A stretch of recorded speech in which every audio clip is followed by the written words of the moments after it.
मेरे प्यारे प्यारे बाल दोस्तों, आप सब कुशल है ना। सत्संग विजन का तीसरा अंक आपको मिल गया है ना।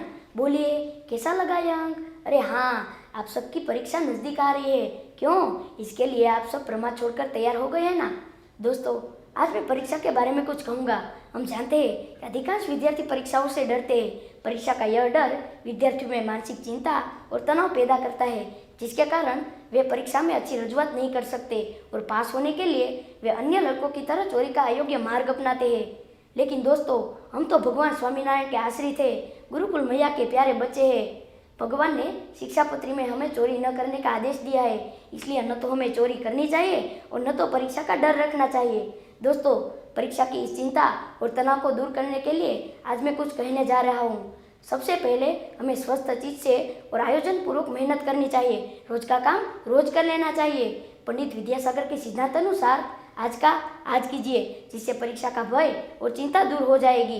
दूसरी बात, जिसके कारण परीक्षा के समय व्यर्थ जागरण न करना पड़े। इसके साथ साथ सप्रमाण आहार और पर्याप्त नींद भी ले लेनी चाहिए।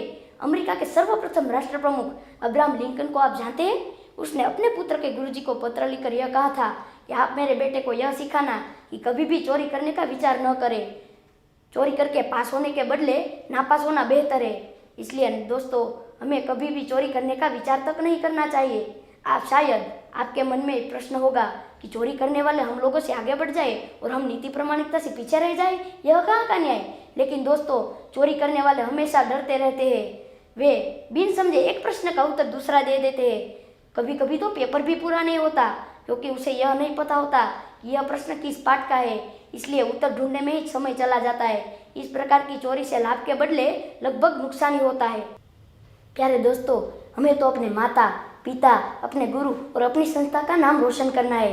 परीक्षा में सफलता प्राप्त करने का मंत्र जानते हैं? यह मंत्र है पुरुषार्थ प्लस प्रार्थना इक्वल टू सफलता।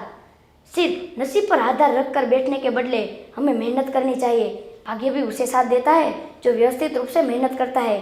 और दोस्तों, परीक्षा में हमें सफलता प्राप्त करने के लिए एकाग्रता के साथ मेहनत करनी चाहिए। आप लोग गुरु द्रोण द्वारा ली गई परीक्षा के बारे में जानते हैं ना। गुरुजी ने एक के बाद एक सबको उठाकर प्रश्न किया कि आपको सामने क्या दिखाई दे रहा है। तो किसी ने कहा कि आकाश दिखाई दे रहा है, तो किसी ने पहाड़ी माला का वर्णन किया, तो किसी ने पहाड़ी माला के बीच रहे वृक्षों का वर्णन किया। गुरुजी उत्तरों से निराश हो गए। अंत में अर्जुन से पूछा, तुमने सामने क्या दिखाई दे रहा है? तब अर्जुन ने कहा, मुझे सामने पेड़ पर बैठा हुआ पक्षी दिखाई दे रहा है। गुरुजी खुश हुए और अर्जुन को फिर से पूछा, तुम्हें सामने क्या दिखाई दे रहा है? तब अर्जुन ने कहा, मुझे पेड़ पर बैठे हुए पक्षी की मात्र आंख दिखाई दे रही है। गुरुजी ने आदेश दिया कि चलाओ बाण और बीन दो पक्षी की आंख। अर्जुन ने एक ही बाण में पक्षी की आंख बीन दी। तो दोस्तों, हमें भी अर्जुन की तरह एकाग्रता और एक ही लक्ष्य को ध्यान में रखकर मेहनत करनी चाहिए। पुरुषार्थ करते समय विषय के प्रति एकाग्रता और इसके साथ साथ भगवान की प्रार्थना भी जरूरी है। आप कहेंगे क्यों? इसलिए कि हमारी मेहनत का फल देने वाले भगवान है। तो पुरुषार्थ के समय एकाग्रता और प्रार्थना सफलता का सूत्र है। हमारे राष्ट्रपिता महात्मा गांधी जी भी कहते थे कि प्रार्थना तो मेरी खुराक है। जीवन में प्रार्थना का महत्व है।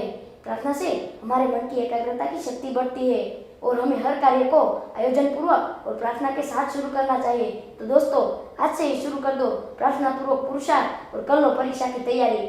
सफलता आपका द्वार खटखटा कर आएगी। और दोस्तों, यह सूत्र भी है कि पुरुषार्थ और आत्मविश्वास सफलता की चाबी है। अस्तु। जय स्वामी।